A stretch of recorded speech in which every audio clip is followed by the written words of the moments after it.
prédication et un enseignement, et en fait sur le mariage. Et donc l'intervenant disait que lorsqu'on rencontre la sœur, tout de suite c'est le regard, tout ce qui est physique, mais après, avant l'étape des fiançailles, il y a aussi le temps des fréquentations. Et pendant les fréquentations, on discute de tout. Et surtout, ce qui est le centre, c'est plus ce qu'on a dans son cœur, ce que Dieu a placé dans son cœur, l'appel. Et donc, quand on discute de l'appel avec la sœur qu'on a rencontrée, on peut parfois tomber sur des divergences. Par exemple, moi, je voudrais savoir si je dis, voilà, j'ai ça à cœur pour faire pour le Seigneur. Et je pose le problème à la sœur, et la sœur me dit qu'en fait, elle ne se retrouve pas trop dans l'appel, et que ça lui fait peur. Moi, je vois, et j'ai la conviction que c'est ça. Quel conseil vous pouvez donner à une personne qui se trouve dans cette situation? Parce que j'ai demandé conseil, et je suis toujours un peu perdu. Parce que, en fait, il y a quelqu'un d'autre qui m'a dit, en fait, on ne se marie pas forcément pour le ministère. Je reste vraiment encore en train de prier pour vraiment avoir la révélation. Je voudrais avoir quelques pistes, des conseils à propos. Merci.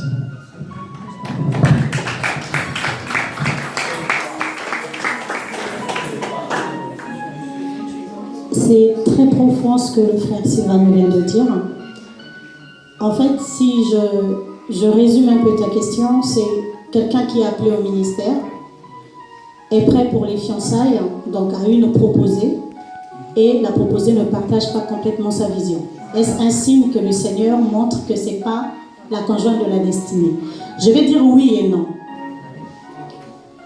Tout à l'heure, dans les critères, je nous ai dit qu'il ne faut laisser personne se mettre entre Dieu et toi. Si une personne n'aime pas Dieu plus qu'il ne t'aime toi, ne va pas loin avec cette personne.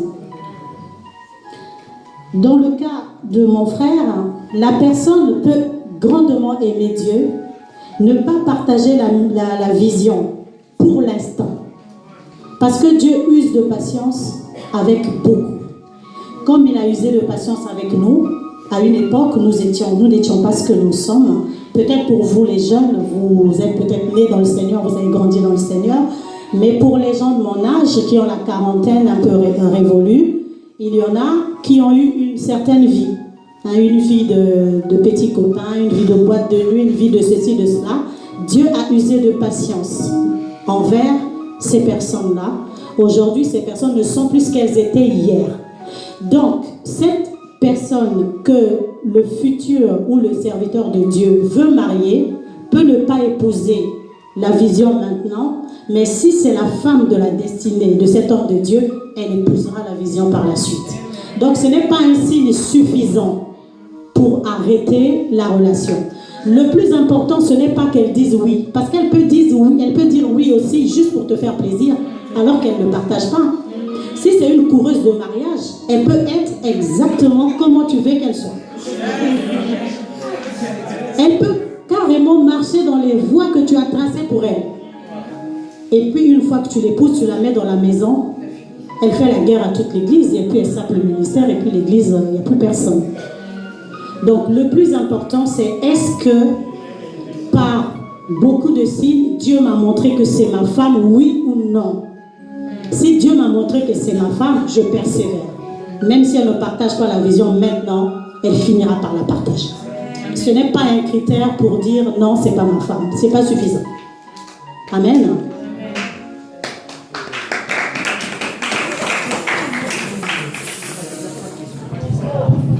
Et qu'est-ce que vous pensez du fait qu'on dise qu'on ne se marie pas pour le ministère? Parce que moi je suis un peu... je ne comprends pas trop ça, parce que je pense que la femme, comme le dit la Bible, est une aide pour son mari. Elle accompagne son mari elle épouse la vision aussi dans la destinée. Donc si on dit qu'on c'est vrai, on va servir le Seigneur ensemble, mais pas que pour le ministère. Bon, je ne comprends pas trop ce que c'est passé. Alors, c'est juste, en fait, c'est une expression. On ne se marie pas pour le ministère, c'est juste pour dire à un homme de Dieu qui a le dépôt de Dieu en lui, qui a autre chose en dehors du ministère, quoi. La femme, tu ne l'épouses pas que pour qu'elle t'accompagne dans ton ministère. Tu l'épouses parce que tu l'aimes, tu l'épouses parce que c'est l'aide que Dieu a placée sur ton chemin. Mais une chose est sûre, le ministère de Dieu dans ta vie est plus important que ton mariage. Ça c'est incontestable. C'est plus important que ton mariage. Parce que ton mariage, s'il est foiré, il peut détruire ce ministère-là. Donc c'est toujours le ministère qu'il faut préserver au départ. Voilà pourquoi il faut être sûr que c'est la femme que Dieu a placée sur ton chemin. Sinon le ministère est mort. Et si tu fais mourir le ministère de Dieu, tu rendras des comptes. Amen.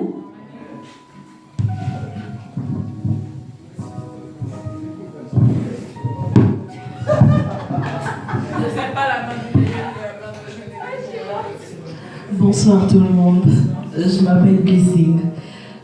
Aujourd'hui, nous voyons deux hommes de Dieu, ou soit de chrétiens, mariés et divorcés, et par après, en fait, s'est remarié par conviction ou révélation de Dieu. Est-ce que c'est vraiment la révélation qui vient de Dieu ou le fruit de nos pensées? D'abord, un homme de Dieu qui se respecte ne doit pas divorcer. Les raisons pour lesquelles les hommes de Dieu divorcent, il y a l'adultère, il y a la sorcellerie de la femme soi-disant, il y a l'incompréhension. Alors, le Saint-Esprit est capable d'arriver à bout de toutes ces choses-là. Si toi, pasteur, qui impose les mains aux gens, les gens sont guéris, pourquoi tu ne peux pas délivrer ta femme?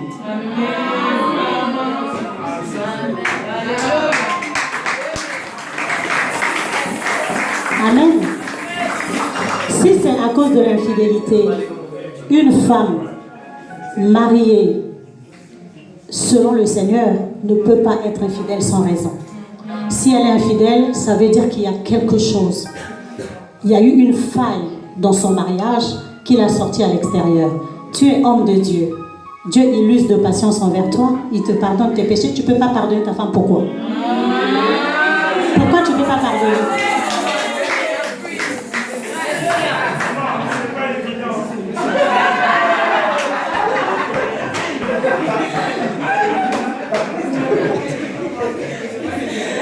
Alors, les hommes de Dieu qui divorcent, je ne peux pas dire que tous ont tort, mais on va partir du principe qu'ils ne devraient pas le faire. Le divorce est interdit par Dieu. C'est vrai, je suis en train d'écrire sur le divorce parce que Dieu m'a donné un message, ça va être controversé, je le sais, sur le divorce. Il y a des divorces que Dieu autorise. Mais c'est des exceptions et c'est Dieu qui sépare les gens. C'est pas monsieur, madame, vous vous levez, vous partez chez le juge. Et Dieu, il utilise des voies tellement drastiques et parfois compliquées. J'ai accompagné 2 couples vers le divorce. Un couple, le mari est mort. La femme est restée veuve. Donc, on ne parle même plus de divorce. C'est le Seigneur qui les a séparés parce que c'était pas possible. Ça relève de l'exception, ces choses-là. Un homme de Dieu ne divorce pas. Il prend les précautions pour se marier. S'il a foiré les précautions et il est mal marié, ben il porte sa croix jusqu'au bout. Il va trouver sa joie dans le Seigneur.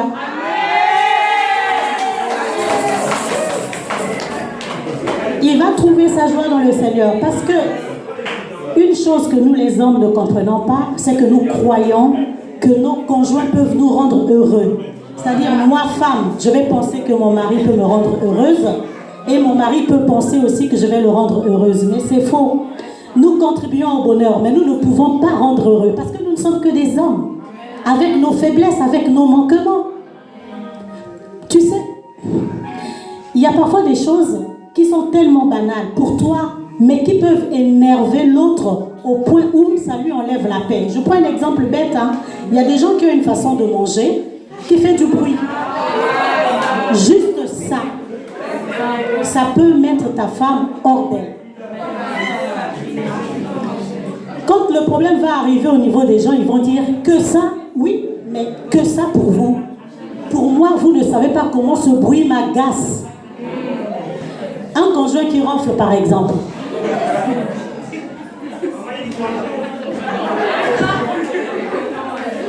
Donc, il y a tellement de raisons. Si Dieu n'avait pas bordé à propos du mariage, tout le monde divorcerait comme il veut.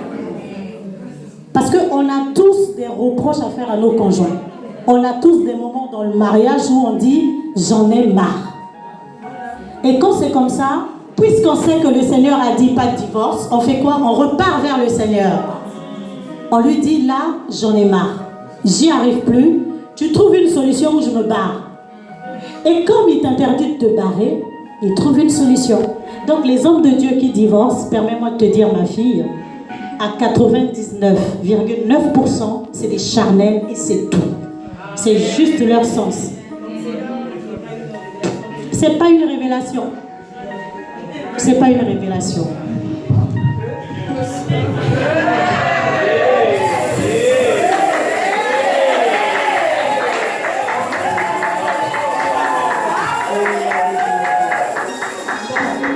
Non, moi je pose une question juste par rapport à l'atterrissage. Je n'encourage pas les divorces. Hein.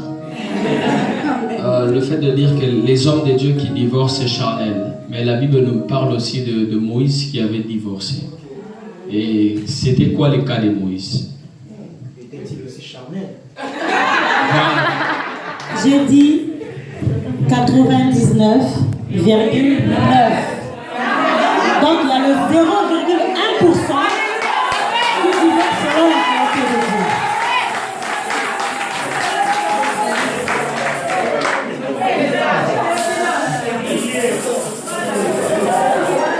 On va peut-être bientôt limiter les questions sur cette partie, sinon on ne va pas...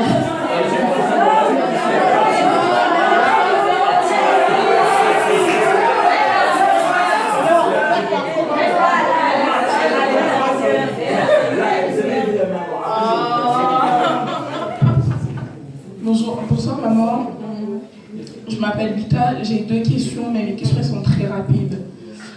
J'avais une question par rapport encore aux hommes de Dieu, un homme de Dieu qui divorce, on a compris, vous nous avez bien expliqué, un homme de Dieu maintenant qui, pendant son divorce, a été, comment dire, en gros il ne faisait plus rien, et pendant son divorce, il a quand même continué à faire son travail dans le ministère, et en même temps, par conviction, propose un mariage parce qu'il était convaincu à une sœur. Et cette sœur refuse. Et 2 mois après, le pasteur se marie. Qu'est-ce que vous en pensez? Avec une autre femme. Mais c'est que tu as la réponse. Toi-même, tu as la réponse dans ta question. Maintenant, il y a des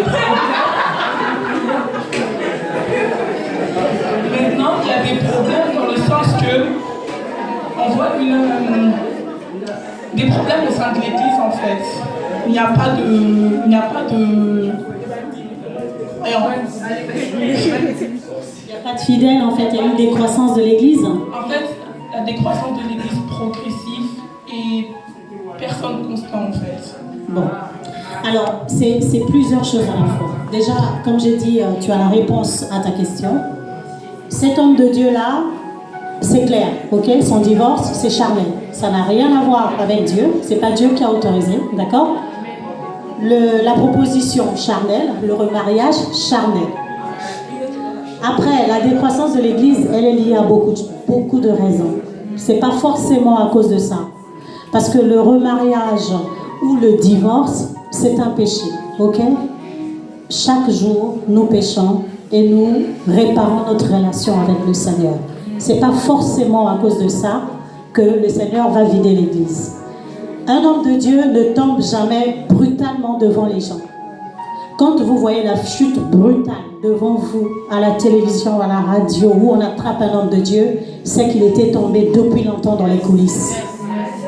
C'est que tranquillement et doucement, il tombait, le Seigneur le relevait, il tombait le Seigneur le relevait, il lui donnait des avertissements, il n'a pas écouté, à un moment donné, le Seigneur l'a lâché. Un véritable homme de Dieu, appelé par Dieu, c'est Dieu qui est le garant de sa sécurité, de son intégrité et de son témoignage. Dieu le protège. Si Dieu lâche comme ça un homme de Dieu devant nos yeux, c'est que ça a commencé il y a longtemps.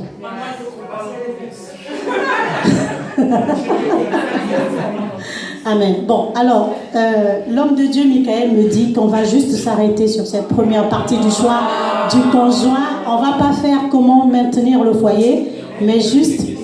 Oui, on va continuer avec les questions, mais permettez-moi, juste avant de continuer avec les questions, bien qu'on ne va pas faire la partie comment maintenir le foyer, je peux quand même dire deux choses qui sont très importantes. Donc, comment maintenir le foyer. Un foyer chrétien se maintient dans la prière. Un homme chrétien qui ne prie pas avec sa femme chrétienne, les petits renards vont tranquillement entrer dans leur couple. C'est-à-dire là où le mal va arriver, ils ne vont même pas croire. Tu peux être pasteur, tout feu, tout flamme à l'église. Le jour où on t'apprend que ta femme t'a trompé, tu n'en reviendras pas. Le jour où toi-même tu as baissé ton pantalon devant la sœur du protocole, tu n'en reviendras pas. Pourquoi? Parce qu'il n'y a pas des moments d'intimité devant Dieu avec ta femme. Le mariage, ça se conserve dans la prière. Et le fait de prier Dieu ensemble, ça fait que vous mettez des garde-fous. La femme, il y a des choses qu'elle ne fera pas parce qu'elle a peur de son mari, mais pour ne pas endommager le moment d'intimité qu'ils vont avoir. Parce que si vous avez l'habitude de prier ensemble, si vous avez une communion dans la prière, si l'un cache quelque chose, tu le sauras. Surtout quand on donne l'intention d'on va demander pardon à Dieu. Si le conjoint ne peut plus ouvrir sa bouche pour prier, il prie dans sa bouche, sache que ce pourquoi il est en train de demander pardon à Dieu là, il ne veut pas que tu entendes ça. Amen. Donc il est important que des conjoints prient ensemble. Ça met des garde-fous dans le couple et ça permet à l'homme et à la femme, au-delà de se respecter, de s'aimer mutuellement, mais de craindre Dieu en fait. Parce que si vous êtes unis dans l'esprit, Dieu vous parle. La femme, s'il peut lui arriver quelque chose, parce qu'on travaille, on est dans des entreprises, il y a parfois des hommes qui nous courent après, l'intimité dans la prière fait que soit la femme elle est capable de dire à son mari, je suis attirée par un autre homme, soit Dieu révèle à son mari, ouvre un peu les yeux, sois vigilant avec ta femme, parce qu'il y a quelque chose qui va arriver. Amen. Ça ne peut se développer que si vous passez des moments ensemble devant Dieu. Ça, c'est très important. En second lieu, les couples mariés aussi doivent apprendre à parler le langage de l'autre. Amen. On n'est plus à l'époque de la préhistoire. C'est vrai que la femme doit être soumise, mais soumission n'est pas égale je suis esclave. Donc, il y a des hommes qui empêchent leurs femmes de parler, qui empêchent leurs femmes de manifester ce qu'elles vivent au fond d'elles. Et ces femmes souffrent en silence, développent quoi? Un ami intime à côté, pour aller parler là-bas. Parce que la femme a besoin d'être rassurée. Quand elle n'est plus rassurée dans son foyer, et que le mari ne comprend pas son langage, si c'est une femme très forte dans la prière, elle est malheureuse, elle parle à Dieu. Si ce n'est pas une femme très forte dans la prière, elle trouve un ami intime. Je n'ai pas dit petit copain, hein. J'ai juste dit ami intime. Mais on sait qu'à force des confidences, l'oreille là qui est en train d'écouter va savoir exactement où appuyer pour te faire tomber.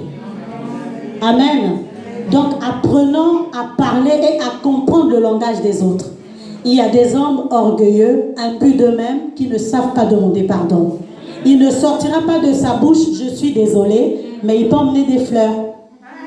Il faut comprendre que là, il est en train de s'excuser et laisser tomber et passer la route. C'est pas il faut rester là, il doit me dire je suis désolé. Il ne le dira pas. C'est pas dans son tempérament. C'est pas dans son comportement, il ne sait pas le faire. Donc il faut comprendre au-delà de ce qu'il ne dit pas, sa façon de parler. Il y a des hommes qui n'ont pas l'habitude de faire des travaux ménagers à la maison parce qu'il t'a blessé cette fois-là. Il se lève, il t'a pas demandé pardon. Tu attendais qu'il te demande pardon, mais tu vois, c'est lui qui a fait le ménage. il a tout lavé, il t'a même nettoyé la voiture, tu viens, tu démarres, tu t'en vas. Il faut comprendre qu'il est désolé. Il ne faut pas attendre qu'il te dise « Je suis désolé, pardonne-moi ». Donc il faut comprendre le langage de l'autre. Amen. Ça permet de vivre en paix et de rester longtemps ensemble. Donc on peut repartir avec les questions.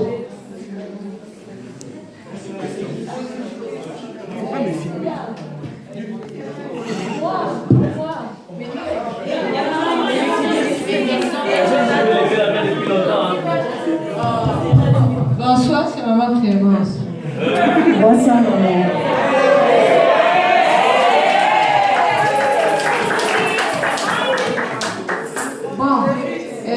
C'est par rapport à la question du maintien, la bonne gouvernance dans le foyer. C'est un fléau aujourd'hui. Ce sont les codes dans les téléphones. Maman, je veux que tu parles de ça. Amen. J'avais prévu de parler de ça, mais il a resté le temps. J'avais prévu de parler de ça.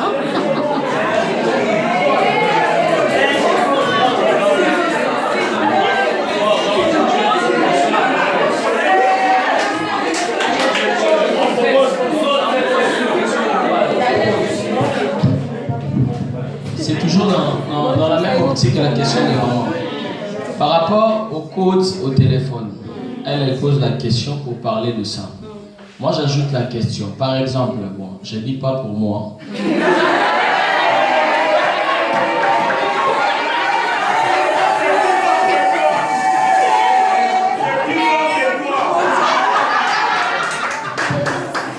Au cas où le mari, il travaille dans un service de renseignement.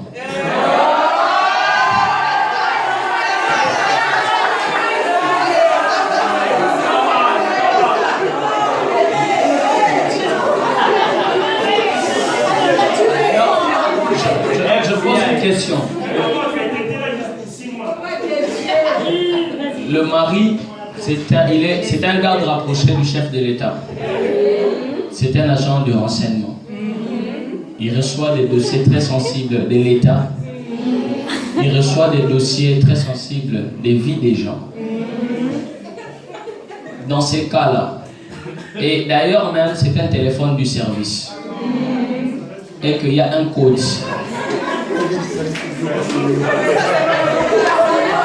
Ou personnel. Au cas où, bon, ça peut être un agent de renseignement ou un serviteur de Dieu, mais qui a certaines confidentialités et qui connaît par exemple sa femme, comment sa femme fonctionne, comment elle s'y prend par rapport aux informations. Est-ce qu'il faut affronter sa femme en donnant le code ou il faut... Est-ce qu'il faut l'affronter en lui démontrant les conséquences de ce qu'elle veut découvrir ou garder le code personnel?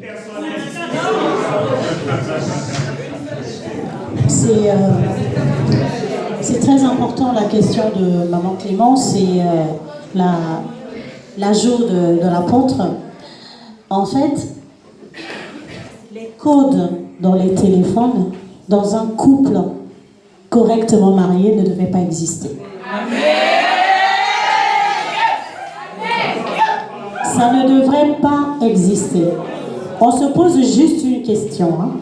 Si Jésus était de notre époque, vous croyez que le téléphone de Jésus aura un code? Non. Non. Non, non, non. Non. Son téléphone n'a pas code. Non, pourquoi? Parce qu'il arrivait des fois où il allait faire des choses et il laisse les autres disciples. Voilà, mais ce n'est pas au téléphone, c'est une connexion directe. Ça n'a rien à voir. Non. Non, c'est un code, mais là nous sommes en train de parler d'un téléphone, d'un objet qui permet d'être très proche parfois des gens qui sont loin, mais très loin des gens qui sont proches. Le téléphone a été plus ou moins, je dirais, le diable l'a utilisé pour pervertir beaucoup d'enfants de Dieu. À la base, c'est un moyen de communication. À la base, c'est un instrument, un moyen pour parvenir à. Donc, c'est quelque chose, en fait, en réalité, qui ne devrait même pas causer de discorde dans les... Mais aujourd'hui, il y a des divorces qui sont arrivés à la base à cause d'un téléphone. Donc, le problème, ce n'est pas le téléphone. Le problème, c'est le propriétaire du téléphone. C'est la raison pour laquelle il met le code. C'est ça le problème. Si c'est pour des raisons de service, des raisons de sécurité. Donc, pour Maman Clément, je viens de dire, hein, un couple chrétien qui se respecte et qui craint Dieu n'a pas besoin de mettre de code sur son téléphone. Ou encore peut mettre un code, mais il le connaît. En fait, la femme connaît le code, le monsieur aussi connaît le code. C'est pas monsieur va dans la salle, emmène son téléphone là-bas, dans la salle, pour éviter que tu sois là à tripoter. C'est pas une sorte de manque de confiance en l'autre, ça? Non, quand on met un code, ça peut être parce qu'on ne veut pas que les enfants, par exemple, accèdent à certaines informations du téléphone, mais on donne le code à son conjoint. Mais lorsque le conjoint insiste à connaître le code, c'est que le conjoint soupçonne qu'il y aurait des possibilités de visite extérieure. Oui et non. Oui et non. Donc je repars à la base. Donc un couple chrétien, normalement marié, qui craint Dieu, n'a pas besoin d'un code sur son téléphone. S'il a un code, en ce moment, les conjoints le connaissent. Maintenant, il y a des exceptions, comme dit le frère Michael, pour des raisons de service, pour des raisons de sécurité nationale, pour des raisons de confidentialité dans le cadre de son travail. On peut être amené à mettre un code sur son téléphone. Dans ce cas-là, c'est une question de confiance. Donc, il faut travailler la confiance avec sa conjointe pour lui expliquer réellement ce qu'il y a dans le téléphone, quelles sont les conséquences si elle y accède, et lui donner le code. Et lui donner le code. C'est sa femme. Même le président des États-Unis, il y a des choses, ils ne diront jamais qu'il l'a dit à sa conjointe, mais il a dit. Mais on a dit à la conjointe, c'est sécurité nationale, interdiction de répéter, tu n'es pas au courant. Mais elle est au courant. Donc c'est sa capacité à retenir cette information en fait. Le conjoint, il faut qu'il y ait une confiance dans le couple. Si une femme veut absolument violer le code du téléphone de son mari, c'est qu'elle n'a pas confiance. C'est qu'elle n'a pas confiance. C'est aussi simple que ça. Hein. Complètement. Oui, maman. Maman, par rapport à cette histoire de code, de confidentialité, de sécurité, ainsi de suite. Quand on a fait le bon choix du conjoint, quand le choix est bon, il n'y a pas de frein, quel que soit le sujet. Amen. Comme tu viens de le dire, secret d'État. Mais je suis toi, toi tu es moi. Effectivement.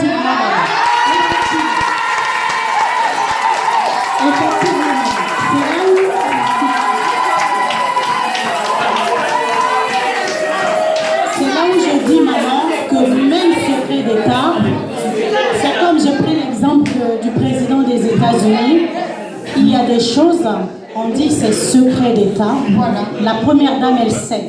Elle le sait dans la chambre. Mais officiellement, elle ne le sait pas. Voilà. Officiellement, elle n'est jamais au courant. Donc si on l'attrape, même si on est en train de la torturer, elle n'a jamais su. Elle le sait. Donc le monsieur doit une entière transparence envers sa femme. Ça veut dire que nous sommes des époux. L'un est dans l'autre. Amen. Il n'y a pas de limite. Donc il n'y a pas de téléphone de ministère. Donc le choix, il a été bien fait. C'est là qu'on parle du bon mariage et de la réussite d'un mariage. Amen. Si le doute s'installe, c'est que quelque part, vous l'avez créé et cela va vous gêner énormément, quel que soit le sujet. Amen. Amen. Donc, pour surenchérir à ce que dit maman, beaucoup d'hommes de Dieu aujourd'hui ont perdu réputation, ministère et compagnie à cause du téléphone qui avait un code et que madame ne savait pas.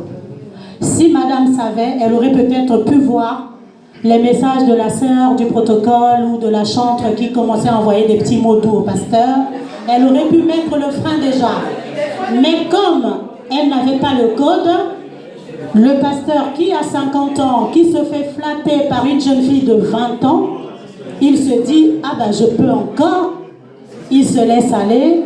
Au final, c'est la chute. Amen. Donc pour un couple chrétien, correctement marié et qui craint Dieu, il n'y a pas de téléphone de ministère apôtre. Non, pour compléter la question, pour rendre la question beaucoup plus globale, parce que c'est une question de code. Est-ce que le code, c'est dans le fiançailles ou dans les mariages? Comment? Amen. C'est dans le mariage. Dans le fiançailles, on est tenu à rien du tout.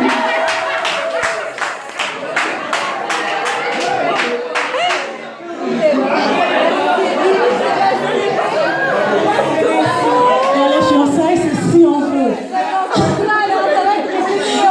Les fiançailles, c'est pas une obligation. Hein? Si on veut dans les fiançailles pour sécuriser l'autre, parce qu'il y a des gens aussi qui ont un tempérament jaloux, hein, ils ont besoin d'être sécurisés. Si on veut, on donne. Si on ne veut pas, c'est pas bien grave. L'exigence arrive dans le mariage. Bonsoir maman, moi c'est Bonsoir. Angie.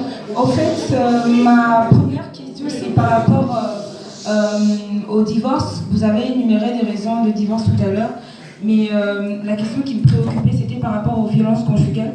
Parce que dans les couples, au fait, les violences conjugales ne sont pas que destinées aux femmes, mais il y a aussi beaucoup d'hommes qui souffrent des violences conjugales, mais on n'en parle pas beaucoup, ce qui est vraiment dommage.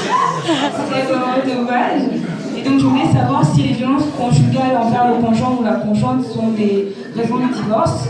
Et ma deuxième question était par rapport à la notion de vie privée, parce que depuis tout à l'heure, au fait, on est en train de parler des codes, si c'est là, mais les codes, ça, pour moi, c'est vraiment en rapport avec la notion de vie privée. Est-ce qu'un couple marié chrétien ou un couple marié quelconque d'ailleurs a droit à avoir, finalement, les conjoints ont droit à avoir une vie privée? Alors, je vais commencer par la fin. Alors, un conjoint, les conjoints n'ont pas de jardin secret. Quand on se marie, c'est 1 + 1 qui égale 1. D'accord? Donc, c'est le jardin